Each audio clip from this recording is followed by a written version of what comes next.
നമസ്കാരം. മലയാളികൾക്ക് ഏറെ ഇഷ്ടമുള്ള ഒരു റിയാലിറ്റി ഷോ തന്നെയാണ് ബിഗ് ബോസ്. ബിഗ് ബോസിൻ്റെ പല വാർത്തകളും സോഷ്യൽ മീഡിയയിൽ ചർച്ചയാകാറുണ്ട്.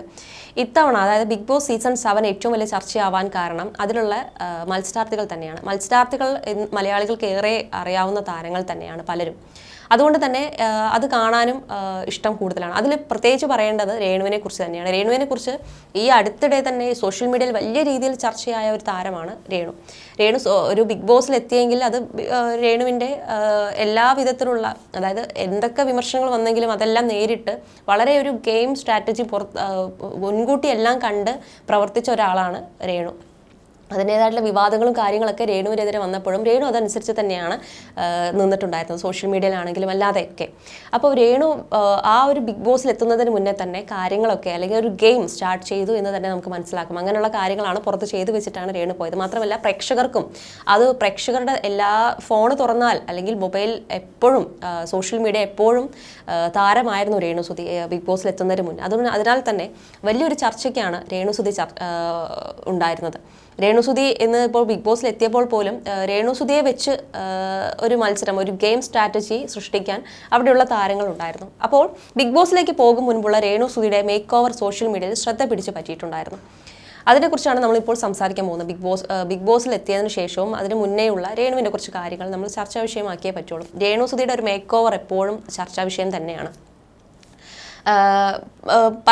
ഈ ഒരു രേണുസുതിയുടെ ആ ഒരു മേക്ക് ഓവർ എന്ന് പറഞ്ഞു കഴിഞ്ഞാൽ പലരുടെയും ശ്രദ്ധ പിടിച്ചു പറ്റുന്നത് തന്നെയായിരുന്നു. ഹെയർ എക്സ്റ്റൻഷനും പുരുകത്തിനുള്ള മൈക്രോ ബ്ലേഡിങ്ങും അടക്കമുള്ളവ രേണുസുതിയുടെ ലുക്ക് തന്നെ മാറ്റുന്നതായിരുന്നു. റൂമ കോസ്മെറ്റോളജിയാണ് രേണുവിന് പ്രൊമോഷന്റെ ഭാഗമായി സൗജന്യമായി ഹെയർ എക്സ്റ്റൻഷൻ അടക്കമുള്ളവ ചെയ്തു കൊടുത്തത്. എന്നാൽ ഇപ്പോഴിതാ ബിഗ് ബോസിലെത്തിയ ശേഷം രേണുവിൻ്റെ ഹെയർ എക്സ്റ്റൻഷനും വിവാദമായിരിക്കുകയാണ്. തലയിൽ നിന്ന് മുടി ഊരി വരുന്നു എന്ന തരത്തിലുള്ള വീഡിയോകൾക്ക് മറുപടിയുമായി റൂമ കോസ്മെറ്റോളജി ഉടമയായ റൂമ തന്നെ രംഗത്ത് വന്നിരിക്കുകയാണ്. റൂമയുടെ മറുപടി ഇങ്ങനെയാണ്: രേണുസുതിയുടെ ഹെയർ എക്സ്റ്റൻഷൻ ചെയ്തത് സംബന്ധിച്ച് കുറേ വീഡിയോകൾ വരുന്നുണ്ട്. ഹെയർ എക്സ്റ്റൻഷൻ ചെയ്യുമ്പോൾ നല്ല ശ്രദ്ധ ആവശ്യമാണ്. ഇതൊക്കെ ചെയ്യാൻ പറ്റുമോ എന്നുള്ളത് ചോദിച്ചിട്ടാണ് എല്ലാ സർവീസും ചെയ്യുന്നത്. ഇതൊക്കെ ചെയ്യാത്ത ഒരാൾക്ക് കൊടുക്കുന്ന സർവീസ് ഒരിക്കലും നിലനിൽക്കില്ല. രേണുവിന് ഹെയർ എക്സ്റ്റൻഷൻ ചെയ്തു കൊടുത്തു. രേണുവിൻ്റെ തിരക്ക് കാരണം അത് ശ്രദ്ധിക്കാൻ പറ്റുന്നുണ്ടാകില്ല. അവർ ഒരു സ്ഥലത്ത് നിന്ന് കണ്ടിട്ടില്ല. ഹെയർ എക്സ്റ്റൻഷൻ വെച്ചതിന് ശേഷം രേണുവിന് ഷൂട്ടോട് ഷൂട്ട് തന്നെയായിരുന്നു. മുടി ചീകുന്നതോ കെട്ടിവയ്ക്കുന്നതോ കണ്ടിട്ടില്ല. മാത്രമല്ല എപ്പോഴും തല ചൊറിഞ്ഞുകൊണ്ട് നടക്കുന്നു. ഹെയർ എക്സ്റ്റൻഷൻ വെച്ചതിന് ശേഷം മുടി എപ്പോഴും വലിച്ചുകൊണ്ടിരിക്കുന്നതാണ് കാണുന്നത്. സാധാരണ മുടിയാണെങ്കിൽ പോലും ഒരു മാസം പിടിച്ച് വലിച്ചുകൊണ്ടിരുന്നാൽ എന്തായിരിക്കും അവസ്ഥ? രേണുസുതിയുടെ മുടി പോയി എന്ന് അവർ പറഞ്ഞിട്ടില്ല. താൻ ബിഗ് ബോസ് കാണാത്ത ആളാണ്. ഈ പ്രശ്നം വന്നപ്പോൾ ചില വീഡിയോസ് കണ്ടു. അതിലൊരു വീഡിയോയിൽ രേണു പറയുന്നുണ്ട് മുടി കെയർ ചെയ്യേണ്ടതിനെ കുറിച്ച്. ആദ്യത്തെ ഒരു വീഡിയോ കണ്ട് താൻ ഞെട്ടിപ്പോയി. ഹെയർ എക്സ്റ്റൻഷൻ ചെയ്തെടുത്ത് നിന്ന് പറഞ്ഞു മുടി കഴുകരുത് എന്ന് പുള്ളിക്കാരി പറയുന്നു. അത് വളരെ തെറ്റായ ഒരു കാര്യമാണ്. മുടി ദിവസവും കഴുകാവുന്ന തരത്തിലുള്ള ഹെയർ എക്സ്റ്റൻഷൻ ആണ് രേണുവിന് വെച്ചിരിക്കുന്നത്. ദിവസവും വേണമെങ്കിൽ എണ്ണ തേക്കാം, ഷാമ്പു ഇടാം, മുടി ഏത് തരത്തിൽ വേണമെങ്കിലും സ്റ്റൈൽ ചെയ്യാം. ഹെയർ എക്സ്റ്റൻഷൻ ചെയ്യാൻ വന്ന സമയത്ത് തന്നെ രേണു പറഞ്ഞിരുന്നു താൻ തല കഴുകാറില്ല എന്ന്. 5 ദിവസത്തിൽ ഒരു തവണ മാത്രമേ തല കഴുകാറുള്ളൂ എന്നാണ് പറഞ്ഞത്. പക്ഷേ അത് പറ്റില്ലെന്ന് തങ്ങൾ അന്ന് തന്നെ പറഞ്ഞിരുന്നു. ദിവസവും തല വൃത്തിയാക്കണമെന്ന് പറഞ്ഞിരുന്നു. കാരണം തലയിൽ അധികമായി ഒരു സാധനം കൂടി വയ്ക്കുമ്പോൾ കൂടുതൽ പൊടി തലയിൽ അടിയാൻ സാധ്യതയുണ്ട്.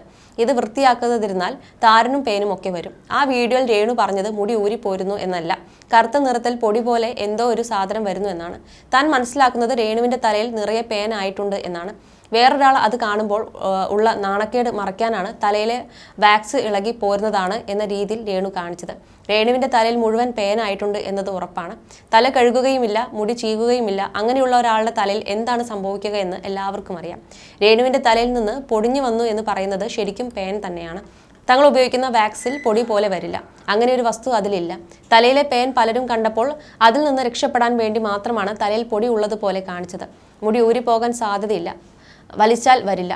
ഇത് പല രീതിയിലുമുള്ള നെഗറ്റീവ് ഫീഡ്ബാക്ക് ഉണ്ടാക്കിയിട്ടുണ്ട്. റൂമ ഇനി പൂട്ടിപ്പോയാൽ മതി എന്നൊക്കെ പറയുന്നവരുണ്ട്. റൂമ 10 വർഷമായി ഇവിടെ ഉണ്ട്. എന്താണ് തങ്ങളുടെ സർവീസ് എന്ന് ഇവിടെ വന്നവർക്കറിയാം. 10 പേർക്ക് വേണ്ടി ചെയ്താൽ അതിൽ 7 പേരെ എപ്പോഴും തൃപ്തിപ്പെടുത്താൻ സാധിക്കും. ബാക്കി 3 പേർ നമ്മൾ എത്ര നല്ലത് ചെയ്താലും നെഗറ്റീവ് പറയും.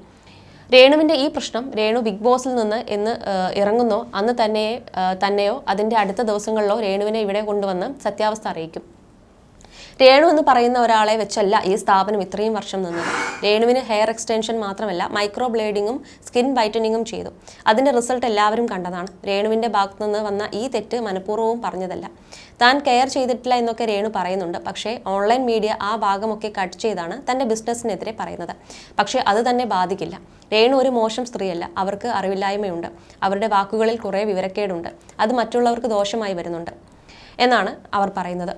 അതേസമയം തന്നെ ബിഗ് ബോസ് മലയാളം സീസൺ 7 വിജയകരമായ 2ാം ആഴ്ചയിലേക്ക് കടന്നിരിക്കുകയാണ്. ആദ്യ ആഴ്ച മുൻഷി രഞ്ജിത്ത് മാത്രമാണ് പുറത്തേക്ക് പോയതെങ്കിൽ ഇത്തവണ അതിൽ കൂടുതൽ ആളുകൾ പുറത്തേക്ക് പോകാനുള്ള സാധ്യതയാണ് കാണുന്നത്.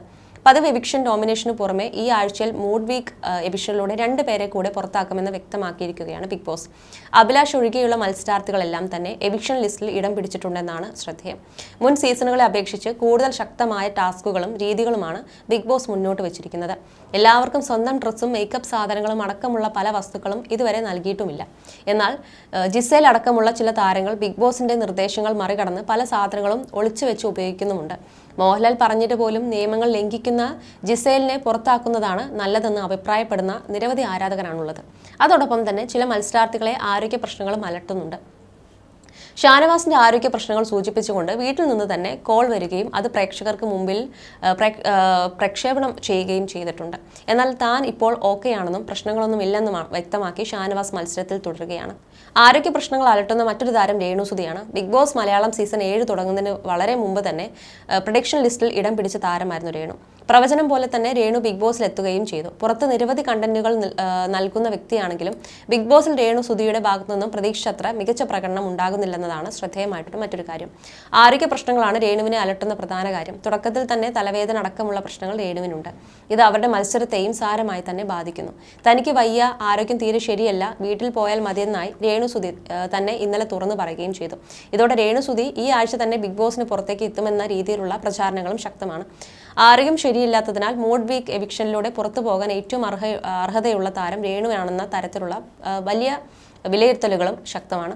നല്ല രീതിയിൽ തന്നെ മത്സരാർത്ഥികളുടെ ആരോഗ്യ കാര്യങ്ങൾ നോക്കുന്ന മെഡിക്കൽ ടീമാണ് ബിഗ് ബോസിനുള്ളതെന്നാണ് മുൻ മത്സരാർത്ഥി കൂടിയായ സായി കൃഷ്ണ അഭിപ്രായപ്പെടുന്നത്. അവരുടെ പരിചരണം കിട്ടിയിട്ടും പിടിച്ചു നിൽക്കാൻ സാധിക്കുന്നില്ലെങ്കിൽ അവർ മടങ്ങി വരുന്നതാണ് നല്ലതെന്നും സായി പറയുന്നു. വലിയ ഹൈപ്പിലാണ് രേണു ബിഗ് ബോസിലേക്ക് എത്തിയതെങ്കിലും അവർ മത്സരത്തെ വേണ്ടത്ര പ്രാധാന്യത്തോടെ എടുത്തില്ലെന്ന വിമർശനം ശക്തമാണ്. ടാസ്കുകളിലും രേണുവിന്റെ ഭാഗത്തു നിന്നും മികച്ച പ്രകടനം ഉണ്ടായിട്ടില്ല. അനീഷ്, ഒനിയൽ, രേണു സുധി, സരിക, റെന, ഷാരിക എന്നീ 6 പേരിൽ നിന്ന് 2 പേരെയായിരിക്കും മിഡ് വീക്ക് എവിഷനിലൂടെ പുറത്തു പോവുക.